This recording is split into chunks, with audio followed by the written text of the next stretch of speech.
Assalamualaikum warahmatullahi wabarakatuh. Halo sahabat semua, selamat datang di channel 101 Kisah Nyata. Di sini, kami akan membagikan kisah-kisah inspiratif, penuh makna, dan diangkat dari kehidupan nyata. Setiap cerita hadir untuk memberikan pelajaran, motivasi, serta membuka mata hati kita tentang arti kehidupan. Jangan lupa dukung channel ini dengan cara like, komen, dan subscribe, agar kalian tidak ketinggalan kisah menarik berikutnya. Selamat menyimak, semoga bermanfaat. Pagi itu, mentari baru saja menyingkap selimut kabut tipis yang menyelimuti desa kecil di lereng perbukitan. Udara masih segar, embun masih melekat di dedaunan, dan suara burung-burung riang terdengar dari kejauhan. Di sebuah rumah sederhana berdinding anyaman bambu, seorang perempuan tua tengah bersiap untuk memulai harinya. Dialah Nenek Karni, penjual jamu keliling yang sudah puluhan tahun menggantungkan hidup dari ramuan tradisional yang diwariskan turun-temurun oleh nenek moyangnya. Dengan tubuh yang sudah renta dan rambut yang memutih, Nenek Karni tetap memiliki semangat yang tidak pernah padam. Setiap hari ia bangun lebih awal, menjerang air, merebus bahan-bahan jamu, lalu menuangkannya ke dalam botol-botol kaca yang tertata rapi di dalam keranjang besar. Ia selalu melakukannya dengan hati-hati, seolah setiap botol berisi bukan hanya ramuan, melainkan doa dan harapan untuk orang-orang yang membelinya. Pagi itu, sebelum berkeliling menjajakan jamu, Nenek Karni berencana pergi ke kebun kecil di pinggir desa. Di sana tumbuh berbagai macam tanaman obat yang sering ia gunakan untuk meracik jamu. Daun sirih, kencur, jahe, temulawak, hingga kunyit tumbuh subur di tanah yang lembab. Biasanya setelah selesai meracik jamu untuk hari itu, ia akan membawa pulang beberapa daun tambahan sebagai persediaan. Baginya kebun itu seperti harta karun yang tidak ternilai, tempat ia menemukan bahan-bahan alami yang bisa menyehatkan banyak orang. Dengan langkah perlahan namun pasti, Nenek Karni berjalan menyusuri jalan setapak menuju kebun. Keranjang kecil ia sandangkan di punggungnya, sementara sebatang tongkat kayu sederhana menjadi teman setianya menopang tubuh yang mulai rapuh. Wajahnya keriput, namun di balik kerutan itu, tersimpan keteguhan hati seorang perempuan desa yang tidak pernah menyerah pada keadaan. Sesampainya di kebun, ia mulai memetik beberapa helai daun muda. Tangannya yang kurus bergerak telaten, memisahkan mana daun yang masih segar dan mana yang sudah layu. Sambil bekerja, ia sering melantunkan doa-doa lirih, ucapan syukur kepada Sang Pencipta atas setiap berkah yang masih ia terima. Namun, hari itu ada sesuatu yang berbeda. Saat ia berjalan sedikit lebih dalam ke area kebun yang jarang ia datangi, matanya menangkap sesuatu yang tidak biasa. Di balik semak belukar yang tumbuh agak lebat, terlihat sebuah benda besar berbentuk persegi. Awalnya ia mengira itu hanyalah karung pupuk yang ditinggalkan oleh petani. Tetapi ketika didekati, ternyata benda itu adalah sebuah koper besar berwarna hitam, sedikit kotor oleh tanah dan dedaunan kering. Nenek Karni tertegun. Jantungnya berdetak lebih cepat. Ia merasa heran sekaligus ragu. Mengapa ada koper di tengah kebun? Siapa yang meninggalkannya? Dengan rasa ingin tahu yang bercampur cemas, ia jongkok perlahan, lalu menyentuh koper itu. Ternyata cukup berat. Pegangannya terasa dingin dan keras, menandakan koper itu bukan barang murahan. Ia sempat bimbang. Sebagai orang desa yang sederhana, menemukan koper misterius bukanlah hal biasa. Bagian dirinya ingin segera pergi dan berpura-pura tidak melihat apapun, tetapi ada juga dorongan kuat untuk mengetahui isi koper itu. Akhirnya, dengan tangan yang sedikit gemetar, ia mencoba membuka resletingnya. Butuh beberapa detik sebelum koper itu benar-benar terbuka. Dan saat terbuka, kedua mata Nenek Karni membelalak lebar. Ia hampir tidak percaya dengan apa yang dilihatnya. Tumpukan uang tunai tersusun rapi di dalam koper itu, terikat dengan pita kertas seperti baru saja keluar dari bank. Jumlahnya begitu banyak, sampai-sampai membuat napasnya tercekat. Mulutnya bergetar, mencoba mengucap sesuatu, tetapi tak ada suara yang keluar. Ia hanya bisa menatap koper itu, seakan matanya tidak sanggup berpaling. Hatinya diliputi kebingungan. Uang sebanyak ini tidak mungkin milik orang biasa. Bagaimana mungkin ada di kebun terpencil seperti ini? Lama ia terdiam, duduk di tanah sambil memandang koper itu. Ingatan demi ingatan melintas di kepalanya. Ia teringat bagaimana selama bertahun-tahun harus berjalan kaki berkeliling desa menjajakan jamu demi sesuap nasi. Terlintas pula wajah cucu-cucunya yang sering kelaparan karena keterbatasan. Semua itu membuat pikirannya semakin kacau. Namun, di balik godaan besar itu, ada suara kecil dalam hatinya yang terus bertanya, Apakah uang ini memang rezeki yang diturunkan Tuhan untuknya, atau justru sebuah ujian yang bisa menyeretnya pada masalah besar? Ia tidak tahu. Yang pasti, sejak detik itu, hidupnya tidak lagi sama. Dengan napas berat, ia menutup kembali koper itu dan menariknya ke semak-semak agar tidak mudah terlihat. Ia memutuskan untuk membawanya pulang nanti, ketika hari sudah agak siang, agar tidak ada orang yang curiga. Di jalan pulang, pikirannya penuh dengan tanda tanya. Ia ingin percaya bahwa ini adalah jawaban dari doa-doanya selama ini. Doa seorang perempuan tua yang hanya ingin sedikit kebahagiaan di akhir hidupnya.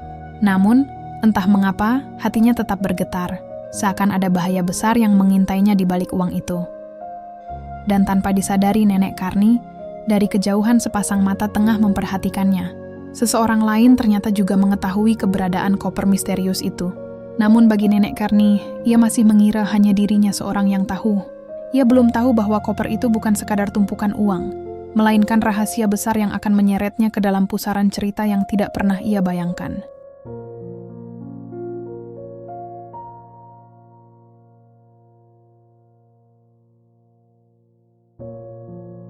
Siang itu, suasana desa masih terasa tenang.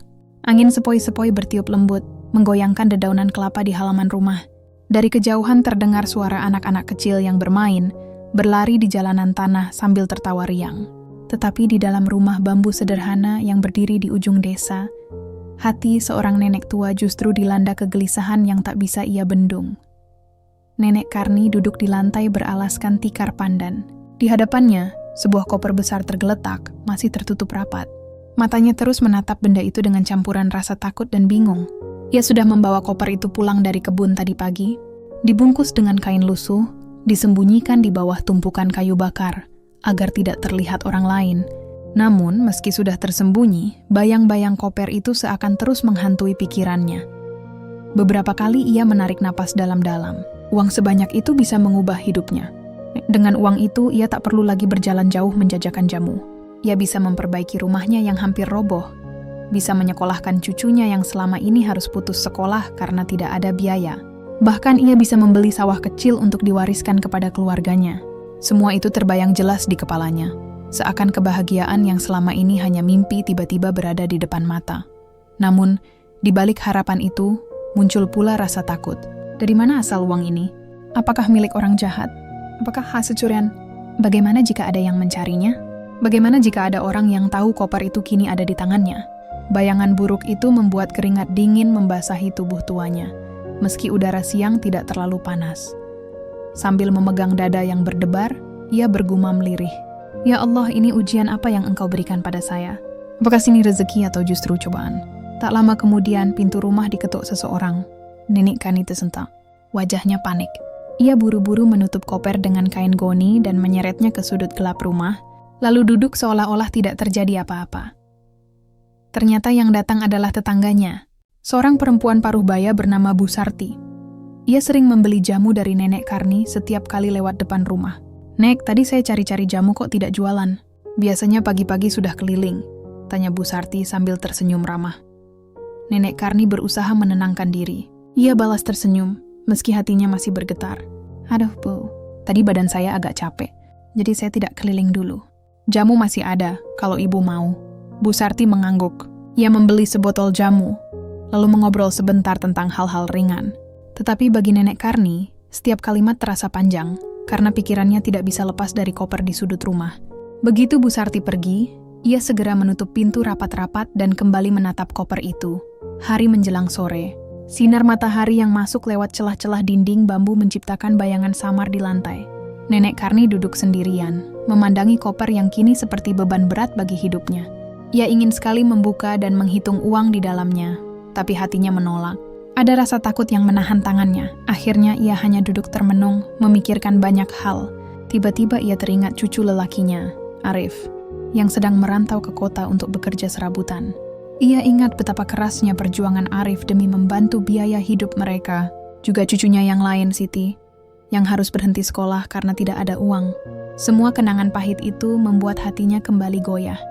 Kalau uang ini saya pakai untuk mereka, bukankah itu demi kebaikan? Pikirnya. Tetapi kemudian suara hati kecilnya berkata, kalau uang ini bukan hakmu, apakah kebaikan itu benar-benar akan membawa berkah? Pertentangan batin itu membuat air matanya menetes. Ia merasa seperti berada di persimpangan jalan yang sulit dipilih. Menjelang malam, desa mulai sunyi. Hanya suara jangkrik terdengar dari luar. Nenek Karni mencoba tidur, tapi matanya tidak bisa terpejam. Koper itu seolah terus memanggil-manggil dalam keheningan. Ia merasa seperti diawasi, seakan ada mata tak terlihat yang memperhatikan setiap gerak-geriknya. Sementara itu, di luar rumah, 2 orang lelaki misterius berdiri di kejauhan, bersembunyi di balik pohon bambu. Mereka berbicara dengan suara pelan. "Benarkan koper itu sudah dipindahkan?" tanya salah satu. "Ya, perempuan tua itu membawanya dari kebun. Besok kita harus cari cara untuk mengambilnya kembali," jawab yang lain.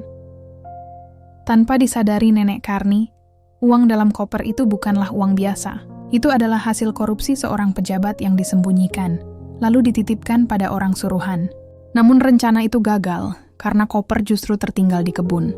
Kini, orang-orang yang kehilangan sedang memburunya. Dan malam itu, di rumah kecilnya, Nenek Karni masih terus berperang dengan pikirannya sendiri. Ia belum tahu, keputusan yang akan ia ambil kelak bukan hanya akan mengubah hidupnya, tapi juga membuka rahasia besar yang terbungkus di balik daun jamu. Pagi kembali menyapa desa kecil di lereng bukit itu. Udara terasa sejuk, embun masih melekat di dedaunan, dan ayam jantan berkokok bersahut-sahutan. Namun bagi Nenek Karni, pagi itu terasa berbeda. Ada beban besar di hatinya sejak ia menemukan koper misterius yang kini tersimpan di sudut rumahnya. Dengan tubuh yang masih letih akibat semalam tak bisa tidur, ia duduk di depan tungku, menjerang air untuk merebus jamu. Seperti biasa, ia meracik kunyit, jahe, temulawak, dan berbagai ramuan lain yang sudah menjadi bagian dari hidupnya. Tetapi kali ini tangannya bergetar, pikirannya tidak fokus. Setiap kali ia menatap botol-botol jamu, bayangan koper penuh uang itu kembali hadir di benaknya. Ia mencoba menenangkan diri dengan menghela napas dalam-dalam. Hidup harus tetap berjalan, bisiknya pada diri sendiri. Ia tahu, bagaimanapun juga, orang-orang di desa menunggu jamu buatannya. Mereka percaya pada ramuan tradisionalnya yang sudah membantu banyak orang, tetapi di sisi lain, hatinya terus bergejolak. Bagaimana jika ada orang yang mengetahui bahwa koper itu kini ada di tangannya? Bagaimana jika ada yang datang menagih? Setelah selesai meracik jamu, ia memutuskan tetap berjualan. Dengan keranjang besar berisi botol-botol jamu di punggungnya, ia melangkah keluar rumah. Di jalan desa yang masih basah oleh embun, ia menyapa beberapa tetangga yang sudah mengenalnya sejak lama. Senyum ramah tetap ia tunjukkan, meski hatinya gelisah. "Pagi, Nek Karni," sapa seorang bapak yang sedang menimba air di sumur. "Pagi, Pak. Semoga sehat selalu," jawabnya sambil berusaha menyembunyikan kegundahan. Beberapa orang membeli jamunya seperti biasa. Ada yang membeli jamu kunyit asam, ada yang meminta jamu beras kencur, bahkan ada yang khusus minta ramuan untuk menghilangkan pegal linu. Semua berjalan normal, seolah tidak ada yang berbeda. Tetapi setiap kali ia berpapasan dengan orang lain, hatinya mencurigai. Apakah mereka tahu tentang koper itu? Apakah mereka menatapku karena curiga? Saat siang menjelang, Nenek Karni beristirahat sejenak di bawah pohon besar di pinggir sawah. Ia mengeluarkan bekal sederhana, nasi dengan sambal dan tempe goreng.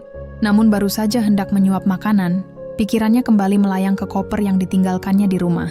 Ia merasa senang, seakan koper itu menjadi magnet yang menarik jiwanya untuk terus kembali.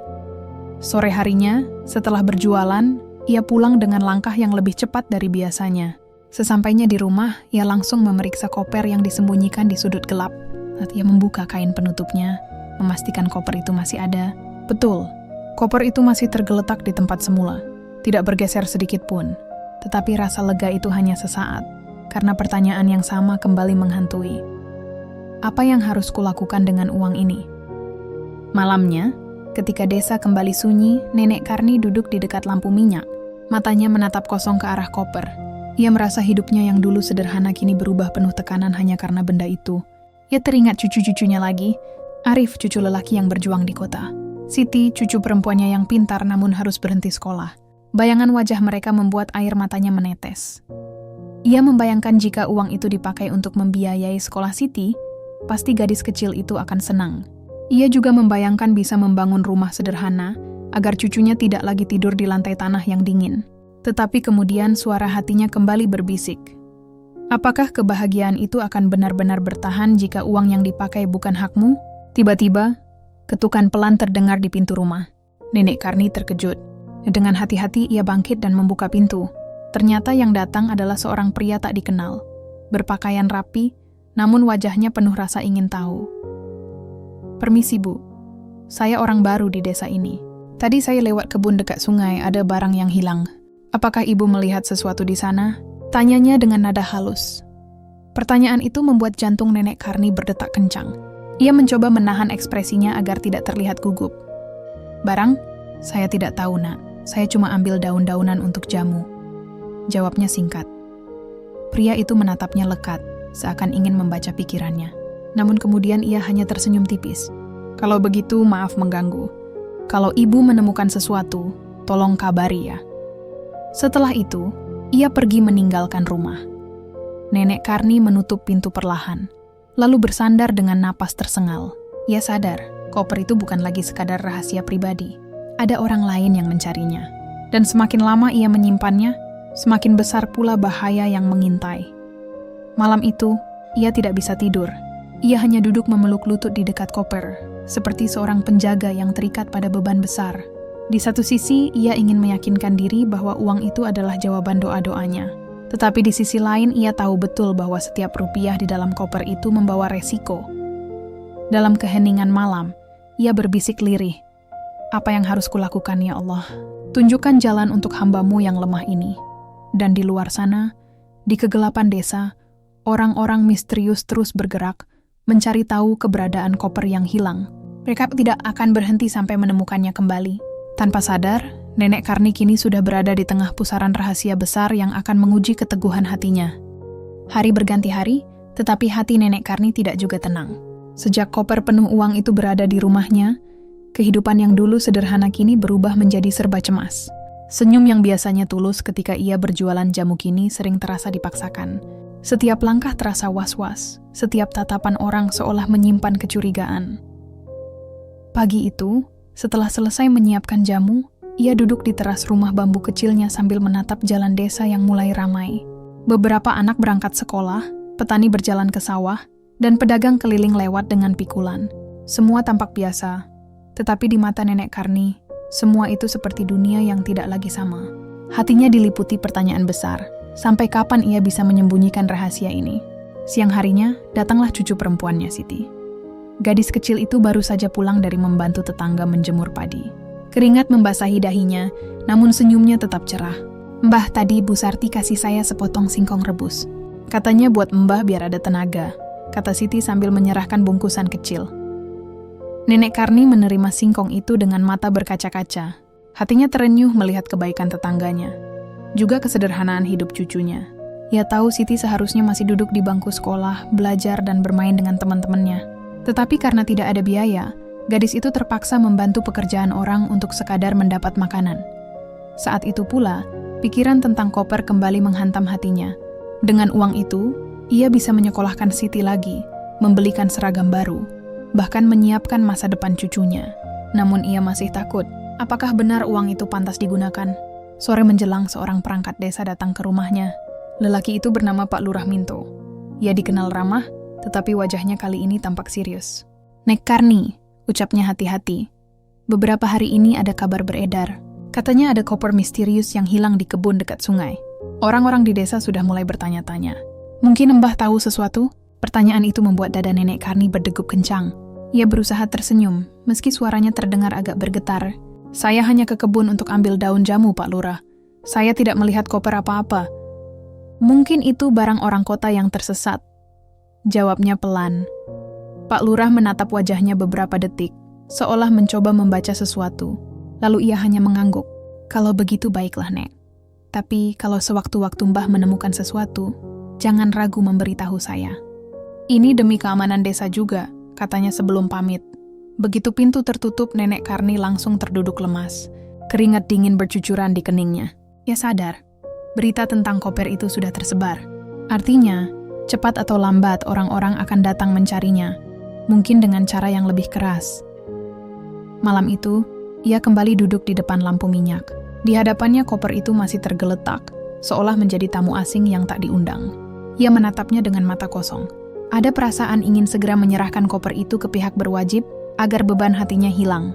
Tetapi ada pula perasaan enggan. Bayangan wajah cucunya, kebutuhan hidup yang serba sulit, dan impian kecil yang belum pernah terwujud, semuanya membuatnya bimbang.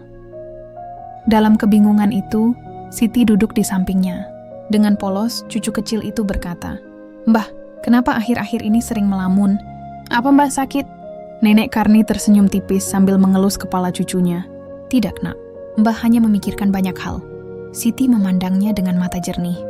"Mbah selalu bilang kalau rezeki itu datangnya dari Tuhan. Kalau memang hak kita, pasti akan sampai juga. Jadi jangan dipikirkan terlalu berat, ya Mbah." Ucapan polos itu menusuk hati Nenek Karni. Ia sadar, bahkan cucunya yang masih kecil pun bisa memahami arti kejujuran lebih baik darinya.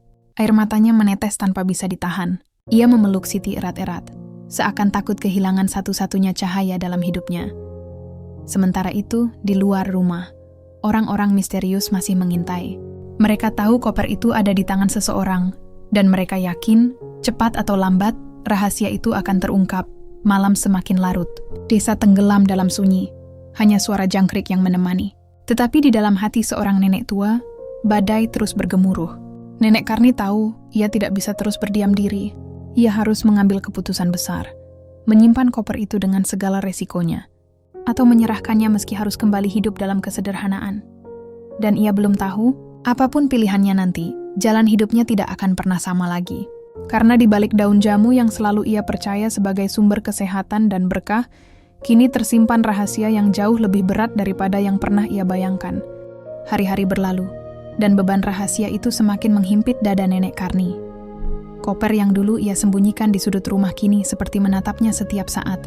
Ia merasa rumah kecilnya yang dulu hangat dan damai berubah menjadi ruang pengap penuh kegelisahan. Setiap malam ia sulit tidur, setiap pagi wajahnya terlihat semakin pucat. Meski begitu, ia tetap memaksakan diri untuk berjualan jamu. Keranjang besar di punggungnya masih berisi botol-botol kaca dengan ramuan tradisional yang sudah ia racik sejak subuh. Senyum pun masih ia paksakan, karena ia tahu banyak orang di desa yang menggantungkan harapan pada jamu buatannya. Tetapi jauh di dalam hatinya, ada rasa cemas yang tidak bisa ia sembunyikan. Suatu pagi, saat ia berjalan melewati jalan desa, beberapa tetangga mulai berbisik-bisik. "Itu Nenek Karni ya? Akhir-akhir ini kok wajahnya sering murung. Katanya ada yang lihat dia pulang dari kebun dekat sungai. Bukankah koper misterius itu hilangnya di sana?" "Ah, masa iya nenek tua itu punya urusan dengan koper berisi uang? Mana mungkin." Bisik-bisik itu membuat langkah Nenek Karni terhenti sejenak. Ia berpura-pura tidak mendengar, tetapi hatinya perih. Ia merasa dunia yang dulu sederhana kini dipenuhi kecurigaan. Siang harinya setelah berjualan, ia kembali ke rumah. Siti, cucu perempuannya, sudah menunggu dengan wajah ceria. "Mbah, tadi saya bantu Bu Sarti menyapu halaman. Dikasih saya sepotong roti. Mari makan sama-sama," katanya polos sambil menunjukkan roti yang sudah setengah keras. Melihat kepolosan itu, hati Nenek Karni kembali goyah. Ia ingin sekali berkata bahwa mereka tidak perlu lagi hidup dalam kesusahan, bahwa mereka bisa makan enak setiap hari jika uang dalam koper itu digunakan. Namun mulutnya keluh. Ia hanya mengelus kepala cucunya sambil tersenyum getir. Menjelang sore, tiba-tiba terdengar kabar mengejutkan. 2 orang asing masuk ke desa. Mereka mengendarai sepeda motor besar dan bertanya kepada beberapa warga tentang koper yang hilang. Orang-orang desa mulai gelisah. Sebagian menutup pintu rumah rapat-rapat. Kabar itu sampai juga ke telinga Nenek Karni. Tubuhnya langsung lemas. Ia tahu, waktu untuk menyembunyikan rahasia ini semakin sedikit. Orang-orang asing itu mungkin saja orang yang berbahaya. Jika mereka tahu koper ada padanya, bukan hanya dirinya yang terancam, tapi juga cucu kecilnya. Malam itu, setelah desa sepi, Nenek Karni duduk di depan koper dengan wajah letih. Lampu minyak di sudut rumah menyala redup, menambah suasana mencekam. Ia membuka koper perlahan, menatap tumpukan uang yang tersusun rapi. Jantungnya berdetak kencang, tangannya gemetar. Seandainya uang ini benar-benar milikku, gumamnya lirih. Ia membayangkan rumah baru, sekolah untuk Siti, obat-obatan untuk tubuhnya yang renta, dan masa tua yang damai. Namun bayangan itu segera pudar ketika ia mengingat kata-kata cucunya, bahwa rezeki datang dari Tuhan, bukan dari barang yang bukan haknya. Air mata jatuh membasahi pipinya. Ia merasa terhimpit di antara 2 pilihan yang sama-sama berat. Jika ia menyerahkan koper itu, ia akan tetap hidup dalam kesusahan. Namun jika ia menyimpannya, ia mungkin bisa bahagia sejenak, tetapi resikonya sangat besar. Di tengah kebimbangan itu, terdengar suara lirih dari Siti yang baru saja bangun karena mimpi buruk. "Mbah, saya bermimpi rumah kita roboh. Tapi ada cahaya besar yang datang menyelamatkan kita." "Itu artinya apa, Mbah?" Nenek Karni terdiam, lalu memeluk cucunya erat-erat. Hatinya terenyuh. Ia merasa mimpi itu seperti isyarat bahwa kebenaran selalu membawa cahaya, meski awalnya terasa berat. Namun di luar rumah, 2 orang asing itu masih berkeliling desa. Mereka tidak menemukan apa yang dicari siang tadi. Malam ini mereka memutuskan mengintai diam-diam, berharap bisa menemukan jejak koper itu. Mereka berhenti di dekat pohon besar, tidak jauh dari rumah Nenek Karni. Dengan suara pelan, salah satu dari mereka berkata, "Besok kita harus lebih hati-hati. Koper itu pasti sudah diambil seseorang. Dan aku curiga, orang itu tinggal di sekitar sini."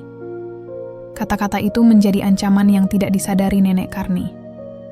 Ia masih duduk di dalam rumah, berdoa dengan air mata yang tak kunjung kering. Baginya, malam itu adalah malam terberat dalam hidupnya. Dalam hatinya, ia berkata, "Ya Allah, aku ini orang kecil, tak punya kuasa apa-apa. Jika koper ini bukan hakku, tunjukkan jalan agar aku bisa menyerahkannya dengan selamat.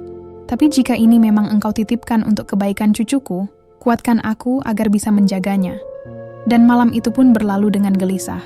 Bintang-bintang di langit seolah menjadi saksi bisu atas pergulatan batin seorang nenek tua yang hanya ingin hidup sederhana bersama cucu yang ia cintai. Nenek Karni belum tahu, esok hari akan menjadi titik balik. Hari di mana ia dipaksa memilih antara kejujuran yang membawa ketenangan atau godaan duniawi yang mungkin akan berakhir dengan bencana. Pagi itu matahari muncul perlahan dari balik bukit. Suara ayam berkokok bersahutan, dan embun masih melekat di daun-daun padi yang hijau. Desa yang biasanya terasa hangat dengan canda tawa, kini justru menyimpan kegelisahan. Bisik-bisik tentang koper misterius semakin kencang terdengar. Sebagian warga mulai takut jika keberadaan uang itu mendatangkan masalah besar, sementara sebagian lain penasaran dan berharap bisa menemukan serta menguasainya. Di tengah suasana itu, Nenek Karni duduk di beranda rumahnya sambil memandangi jalan tanah yang mulai ramai. Keranjang jamu sudah ada di sampingnya, tetapi hari ini hatinya begitu berat untuk melangkah. Tubuhnya lelah, pikirannya kacau. Ia memandang cucunya Siti, yang sedang menyapu halaman kecil mereka dengan penuh semangat. "Mbah, hari ini jualan lagi kan? Nanti Siti mau ikut, biar bisa bantu," kata Siti polos, sambil tersenyum. Nenek Karni menatap cucunya lama sekali. Hati kecilnya bergetar. Betapa besar pengorbanan yang harus ia pikul demi masa depan anak kecil ini. Namun ia tahu, senyum Siti hanyalah penutup dari rasa lapar dan letih yang sering mereka rasakan. Belum sempat menjawab, suara motor kembali terdengar dari kejauhan. 2 orang asing yang semalam berkeliling kini datang lagi. Mereka berhenti di warung kopi dekat balai desa.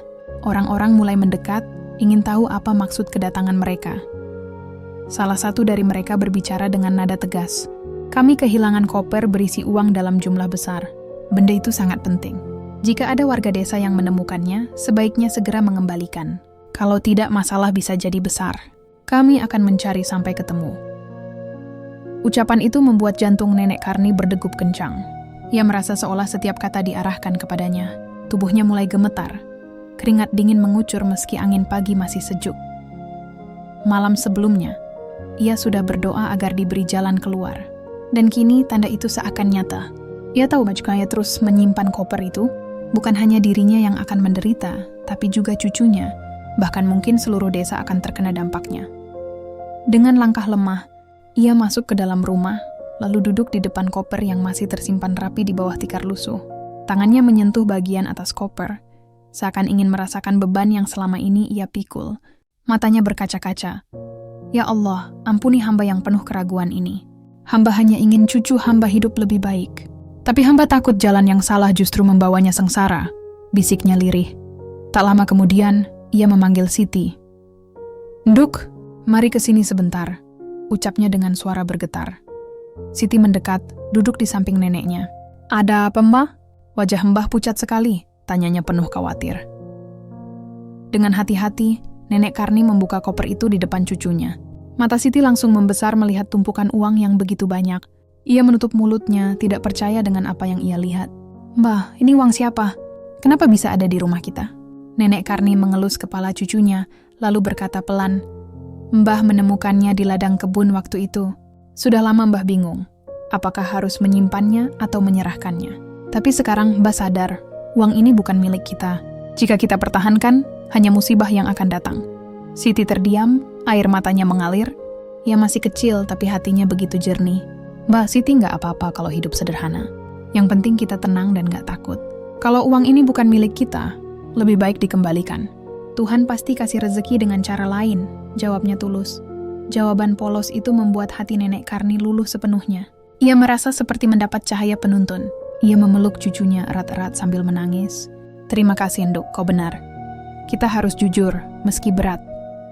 Siang itu, dengan sisa tenaga yang ada, Nenek Karni memutuskan untuk membawa koper itu ke balai desa. Ia menggendongnya dengan kain tua, sementara Siti berjalan di sampingnya. Beberapa warga yang melihat terkejut, sebagian berbisik, sebagian lain terdiam menahan rasa penasaran. Sesampainya di balai desa, ia berdiri di depan kepala desa dan beberapa warga. Suaranya bergetar, tapi matanya mantap. Ini koper yang kalian cari. Saya menemukannya di ladang kebun. Saya simpanan karena bingung harus bagaimana. Maafkan saya, ruangan itu mendadak hening. Semua mata tertuju pada Nenek Karni. Kepala desa mendekat, lalu memegang pundaknya. Nek, tidak perlu meminta maaf. Justru ibu sudah menunjukkan keteguhan hati. Tidak semua orang sanggup mengembalikan uang sebesar ini. Kejujuran ibu adalah teladan untuk kita semua. Air mata Nenek Karni menetes lagi. Ia merasa lega. Seakan beban berat yang selama ini menghimpitnya kini terlepas. Namun di luar balai desa, dua orang asing itu masih menunggu. Wajah mereka menunjukkan kelegaan sekaligus kecurigaan. Salah satu dari mereka berbisik, "Syukurlah koper sudah ditemukan. Tapi kita harus pastikan dulu, apakah orang tua itu tahu lebih banyak daripada yang terlihat." Kalimat itu terdengar samar bagi beberapa warga, menimbulkan rasa was-was baru. Bagi Nenek Karni, perjalanannya belum selesai. Ia memang sudah memilih kejujuran, tetapi apa yang akan terjadi setelah itu masih menjadi misteri. Yang jelas, hari itu menjadi titik balik dalam hidupnya. Untuk pertama kalinya sejak menemukan koper itu, ia bisa menarik napas lega tanpa merasa dikejar rasa bersalah. Hatinya berbisik, meski hidup sederhana, ketenangan jauh lebih berharga daripada harta sebesar apapun. Hari itu, setelah keberanian Nenek Karni mengembalikan koper, suasana desa berubah menjadi ramai. Balai desa yang biasanya sepi kini dipenuhi warga yang penasaran. Semua orang membicarakan satu hal. Kejujuran seorang nenek tua yang sehari-hari hanya berjualan jamu keliling. Sebagian orang kagum, sebagian lain tidak percaya. Bagaimana mungkin seseorang yang hidup pas-pasan, yang sering tidak punya cukup uang untuk membeli beras, bisa dengan tegas menolak godaan miliaran rupiah? Itu bukan keputusan kecil, apalagi bagi seorang janda tua dengan cucu yang masih kecil. Tetapi itulah kenyataannya. Di dalam balai desa, kepala desa duduk berdampingan dengan dua orang asing yang sejak pagi mencari koper itu. Wajah mereka serius, berbeda dengan ekspresi warga desa yang penuh rasa heran dan kekaguman. Kepala desa mencoba menenangkan suasana. "Saudara-saudara, mari kita tenang dulu. Koper ini sudah kembali. Kita harus pastikan kebenarannya, supaya tidak ada masalah bagi kita semua." Orang asing itu membuka koper di hadapan kepala desa dan beberapa saksi. Tumpukan uang masih tersusun rapi. Tidak ada yang berkurang sedikit pun. Salah satu dari mereka menghela napas lega. "Syukurlah, isinya masih utuh." Namun setelah itu mereka saling pandang. Nada suara mereka berubah pelan, hampir seperti bisikan. Sekarang pertanyaannya, siapa sebenarnya nenek itu? Bagaimana bisa dia menemukan koper ini? Apa dia tahu asal-usulnya? Kecurigaan itu membuat beberapa warga ikut gelisah. Mereka mulai berbisik-bisik.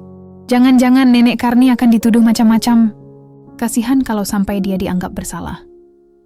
Nenek Karni yang duduk di sudut ruangan hanya menunduk. Tubuhnya letih, wajahnya pucat. Ivo tahu dewi yang akan terjadi selanjutnya. Tapi satu hal yang pasti, hatinya lebih tenang daripada sebelumnya. Beban besar sudah ia lepaskan, kini tinggal menunggu bagaimana takdir menulis akhir kisah ini. Siti, cucunya, duduk di sampingnya sambil menggenggam tangan neneknya erat-erat. "Mbah, jangan takut. Siti di sini." Kata-kata polos itu memberi kekuatan besar, seolah menjadi tameng yang melindungi hati Nenek Karni dari segala kemungkinan buruk. Kepala desa kemudian berdiri dan berkata lantang, "Saudara-saudara, mari kita hargai kejujuran ini. Nenek Karni sudah melakukan hal yang sangat sulit. Kita semua tahu, kalau uang sebesar ini jatuh ke tangan orang lain, belum tentu kembali. Jadi, mari kita doakan beliau selalu diberi kesehatan dan rezeki yang berkah." Tepuk tangan kecil terdengar, Semakin lama semakin keras memenuhi ruangan. Mata Nenek Karni berkaca-kaca. Ia tak pernah membayangkan bahwa tindakannya akan mendapat apresiasi seperti ini. Melihat situasi semakin ramai, dua orang asing itu akhirnya maju dan berkata, "Kami berterima kasih kepada nenek ini. Koper ini sangat penting bagi kami. Tanpa kejujurannya, kami mungkin sudah kehilangan segalanya. Kami tidak bisa memberikan apapun yang setimpal, tapi percayalah, kebaikan tidak akan pernah sia-sia." Mereka menatap Nenek Karni dengan tatapan penuh arti, lalu pamit dengan koper yang kembali berada di tangan mereka. Warga desa masih memandang penuh tanda tanya. Tetapi perlahan suasana kembali tenang. Hari-hari berikutnya, hidup Nenek Karni berjalan seperti semula. Ia kembali menjajakan jamu keliling, berjalan dari rumah ke rumah dengan senyum sederhana. Namun kali ini ada yang berbeda. Orang-orang desa mulai memandangnya dengan rasa hormat. Jika dulu mereka hanya membeli jamu sekadar untuk kesehatan, kini mereka merasa setiap tegukan jamu dari tangan nenek itu membawa makna lebih dalam. Kejujuran, ketulusan, dan keberanian. Suatu sore, ketika ia duduk di beranda bersama cucunya, beberapa warga datang membawa makanan. Ada yang memberikan beras, ada yang membawa sayur, ada pula yang membawakan kue sederhana. "Nek, ini sedikit rezeki dari kami. Anggap saja sebagai ungkapan terima kasih. Nenek sudah jadi contoh bagi kita semua," kata salah seorang warga. Nenek Karni menolak dengan halus, tetapi mereka memaksa dengan penuh ketulusan. Akhirnya ia menerima, sambil meneteskan air mata haru. Ia sadar, meski tidak mendapatkan uang miliaran itu, Tuhan memberikan rezeki lain melalui cara yang tidak terduga. Kasih sayang dan penghargaan dari orang-orang sekitarnya. Siti yang duduk di sampingnya tersenyum lebar. "Mbah, ternyata benar kata Mbah. Rezeki bisa datang dari mana saja. Asal kita jujur, Tuhan pasti kasih jalan." Malam itu, langit tampak lebih cerah dari biasanya. Bintang-bintang berkelip seakan ikut merayakan keteguhan hati seorang nenek tua. Di dalam rumah kecil itu, Nenek Karni memeluk cucunya erat, merasakan ketenangan yang sudah lama ia rindukan. Ia berbisik pelan, "Nduk, ingatlah selalu, hidup sederhana itu tidak apa-apa, asalkan hati kita bersih. Harta bisa hilang kapan saja, tapi kejujuran akan selalu jadi cahaya yang menerangi jalan kita." Siti mengangguk sambil tersenyum, lalu tertidur dalam pelukan hangat neneknya. Dan disitulah kisah ini menemukan ujungnya. Bukan pada uang miliaran yang sempat menggoda, melainkan pada kekuatan hati seorang nenek yang memilih jalan kebenaran.